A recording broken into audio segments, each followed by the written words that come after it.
I heard him say he was gonna leave. This is ridiculous. He's a reporter, and I heard him say he was gonna leave. The voice you hear is... I'm fine where I am. I'm not doing anything wrong. You want to get arrested as well? I think, like most people, I wasn't very clear on what my rights actually were. I knew it was important to record what was happening, regardless. I heard him say he would leave, and he was literally not doing anything. When backup arrived, another officer wrongly told her she had to be at least 8 feet back. Why are you standing on his back like that? I was standing here. He just walked up here. I was standing here. Okay. You're going to stand back here. At least 8 feet, just like the law states. There's no reason for you to stand like that next to him. Well, I was up there recording the conversation. Okay, I'm here. I did what you asked. I'm out there literally doing my job. Good day, my wonderful friends. It's me again, the great, one more great countryman. Remember to like, share, or subscribe. Now, the reason why I'm playing this video is because I did a video the other day on Trinidad with the youth them we have the baby and how police treat them, and this is a same situation, only thing that you can have a baby and this happened in America, and I want to do a comparison and speak on it. I don't care if people don't watch the video. I just want to speak on this constitutional rights and what I think is the problem in Trinidad, Jamaica, Belize as we move. So, let's go.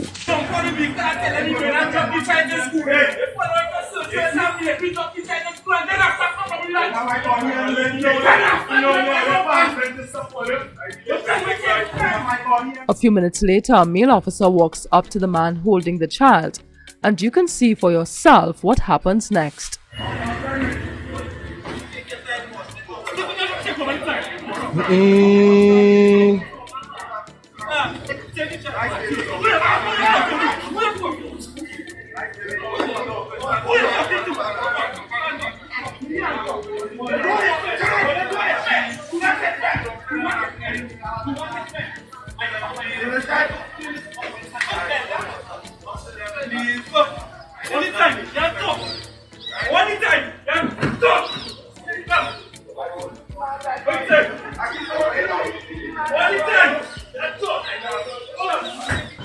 Now, that video was Trinidad and Tobago. The youth are bringing kids, them go school, him have a baby, them pull him over the police, and you see how them treat him. Now, the first video is a reporter in black. He's a reporter on Wall Street Journal, and he's doing a report on banks and stuff like that, and the police come and arrest him.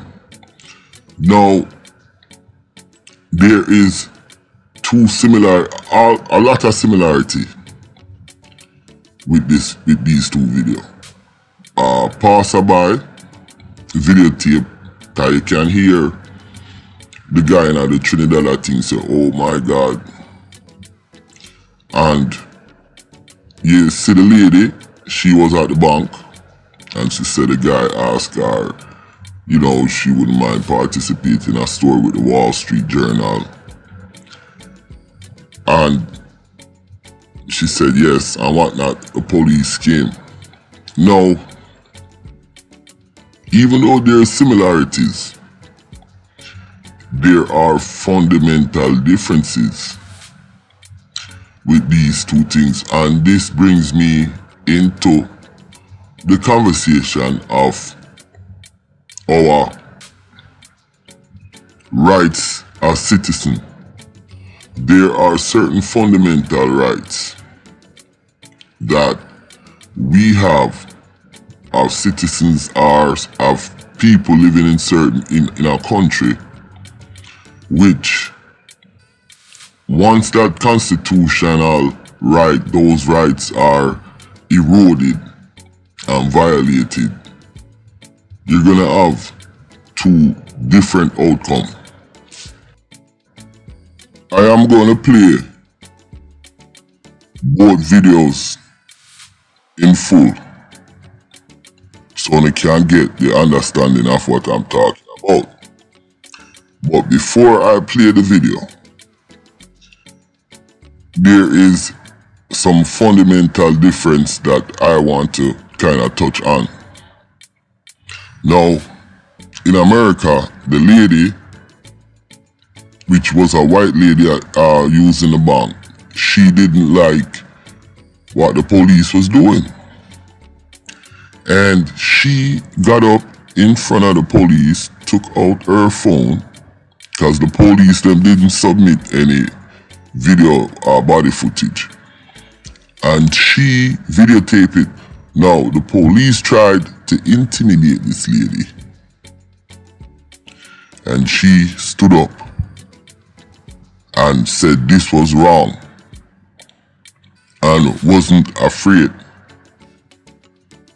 Now, in Trinidad, the man or the person, it sound like a you, did I take the video because you can't tell him there in the yard and him sit down and him take the video and him watch the video.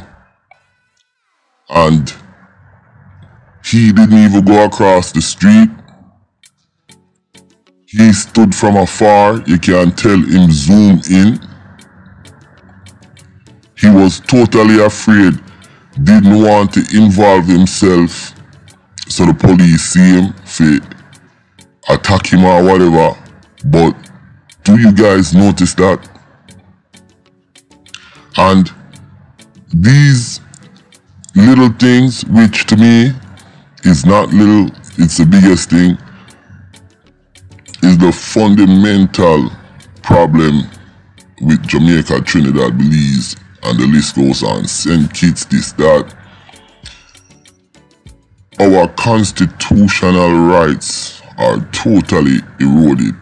How many times do we see police violation, army violation? I see the army kick up a pregnant woman. How many times?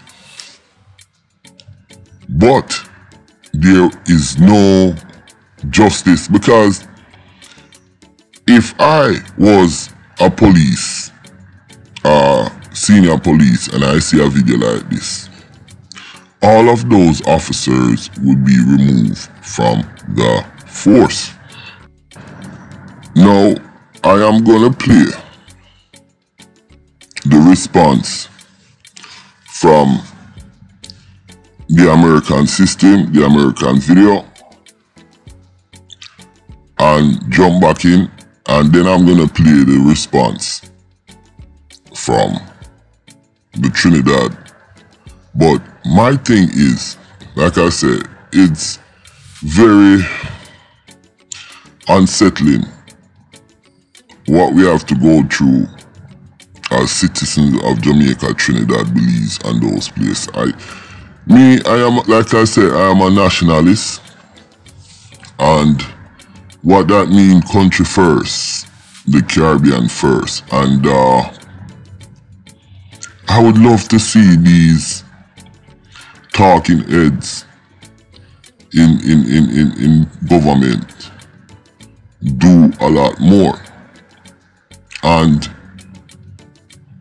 I want to talk about the news media in those countries also, and I want to speak about guys like me, Sir P, on the spot media,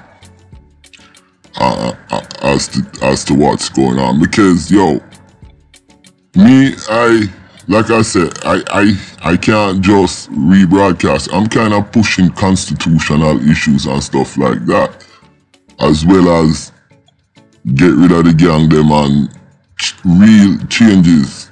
You know what I'm saying? Some people dig it, some don't, you know. But let's listen to this and then I'll come back in.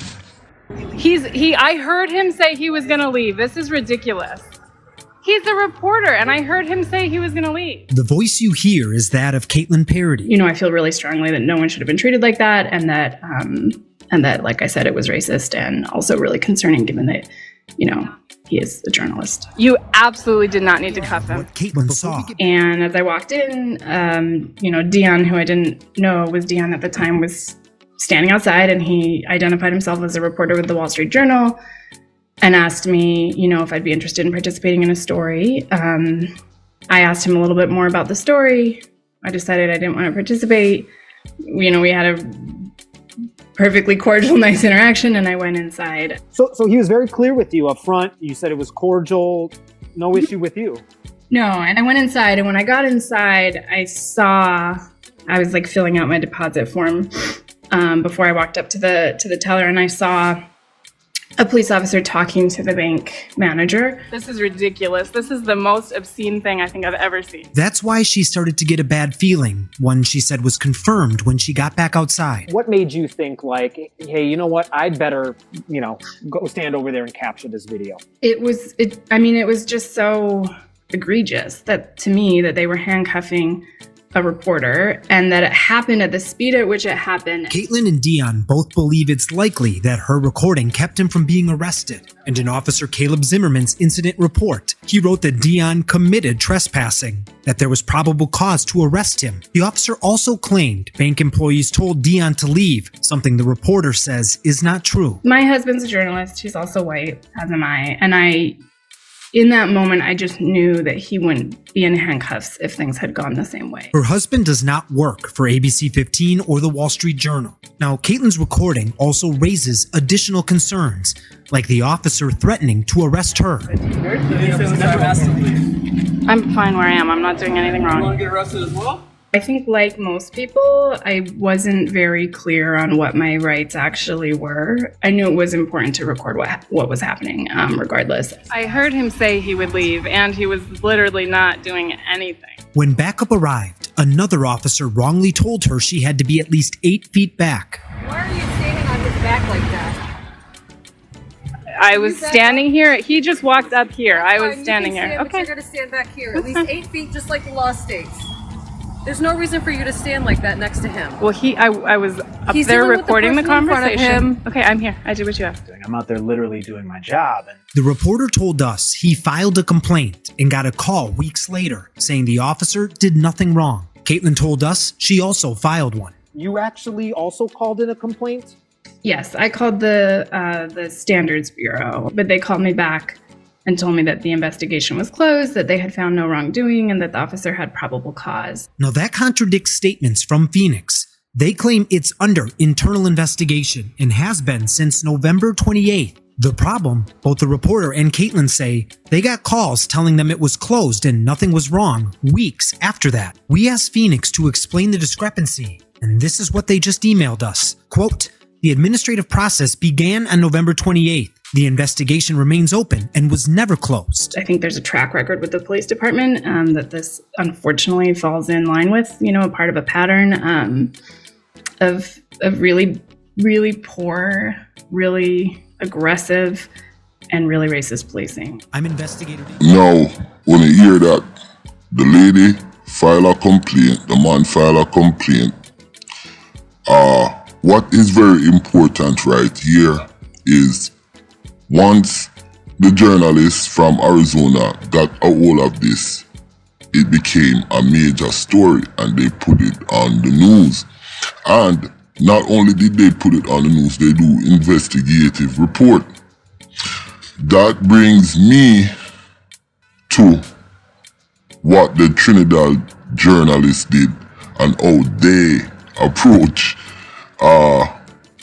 the news, and you can see the difference between the news media in Trinidad and the news media in America, or the news media, may I say the Caribbean, because I talk about Trinidad, but I really Jamaica, same way Belize. You can really see the difference, and hear the Trinidad response. The TTPS has launched an investigation into an incident captured on camera, in which a police officer is seen hitting a man who was holding a child in his arms. Have any of those officers been placed on leave during this time?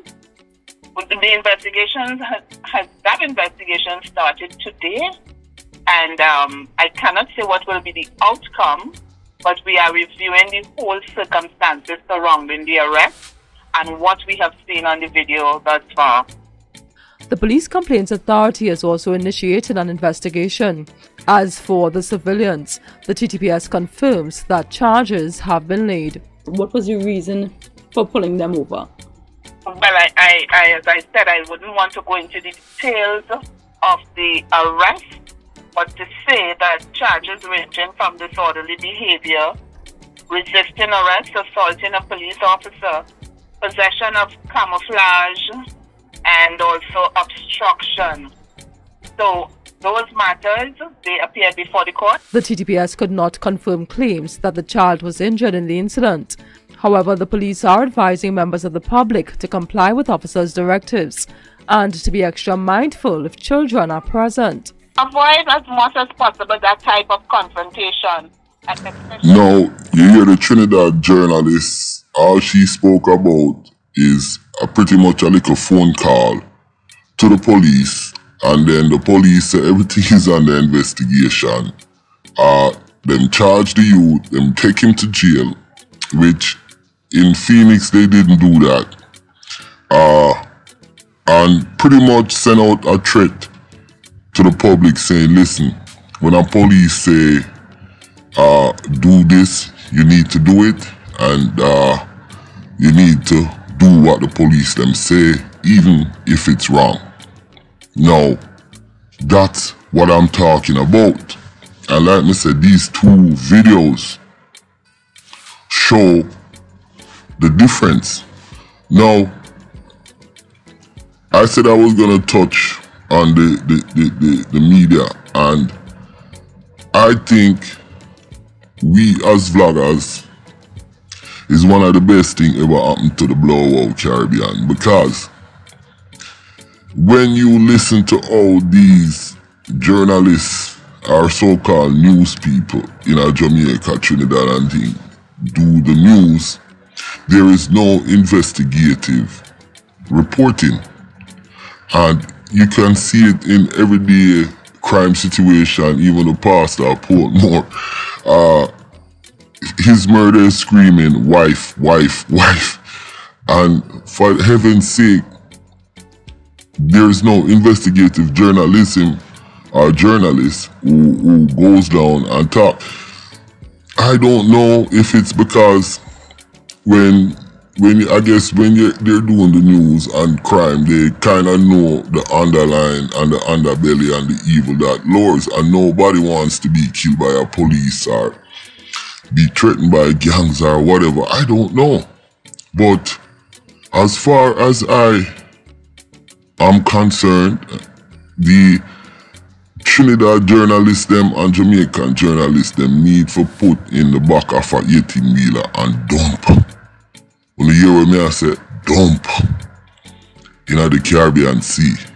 Thank God for youth like Sir P, On The Spot Media, and many others out there, including myself, who is making the public aware and telling the people them what's going on. Because even though we are talking about gangs or certain things, it is still a constitutional issue. And I'm saying our constitutional rights as Jamaican, Trinidad citizens, Belizean citizens of the Caribbean is being eroded, and because of that erosion, it breeds into bigger kind of criminality, corruption, this, that, and that's because the constitutional rights is being eroded. Now, like I said, when I saw this video with the black youth in Phoenix, I had already did the video with the Trinidad with the man with the baby and the police. But I just feel I had needed to do this video to try and explain the fundamental difference on how the media approach things, how citizens approach things, how government approach things in America when it comes to constitutional rights, and how we deal with it. There is no way these police should be on the job when they physically assaulted somebody, a man who had a baby, and then the man was handcuffed. That's a total violation of our civil rights. Yo, my name is Countryman. Remember to like, share, and subscribe, and hit your notification button. And I hope I kinda bring across the comparison. Like I said, it is totally disgusting how these police deal with us in the Caribbean.